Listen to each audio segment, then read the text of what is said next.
Here are 5 similarities between Marco Diaz from Star vs. the Forces of Evil and Peter Parker from both Spectacular Spider-Man and Spider-Man 3. Number 1 being their looks. Although they're different characters, these two guys look insanely similar in terms of their design, almost as if they're the same person but in different animation styles. They both have slick brown hair, they both have brown eyes, they both in one way, shape, or form love color red with their clothes, and they both have a distinct little mole right by their eye.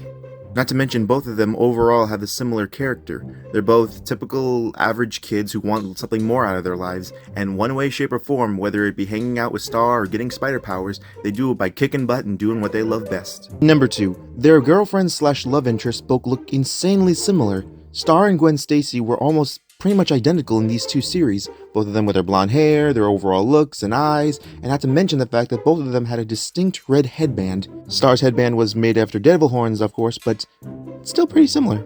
Number 3 being their rivalries. Both Marco and Peter had rivalries going on in their shows. Peter Parker had a rivalry with Eddie Brock, who was trying to outscoop him in the Daily Bugle, while Marco had a rivalry with Jeremy Birnbaum, who was trying to outwit him in karate.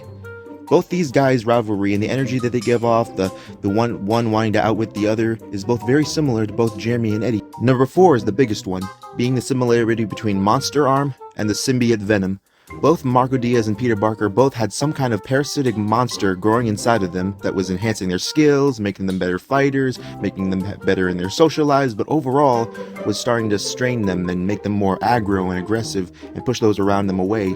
And they only realized it until they confronted both their rivals in a match or in some kind of battle of wits with it, and almost went too far with them, almost killed them, and then boom, they realized they had to get rid of this thing. And then when the thing tried to fight back, it almost killed them. And then eventually they were able to take it off. But in some way, shape, or form, they both hinted at the fact that they were going to return. Except with Peter Parker, Venom actually did return. And we're still waiting for Monster Arm. Though, it could still happen in the same way as Venom. And finally, number 5. And this is the most funny one. Both Spectacular Spider-Man's Peter Parker and Marco Diaz fell in love with the Grey Griffin character in their first episode, and both of them seemingly hinted like it was going to work out in the very beginning, but ultimately it didn't work, especially for Spectacular Spider-Man's Peter. It seems both of them had the same taste in women, whether it be going for Grey Griffin first and then a blonde girl with a red headband later. Oh, and as a little bonus, both of them fought with a giant lizard.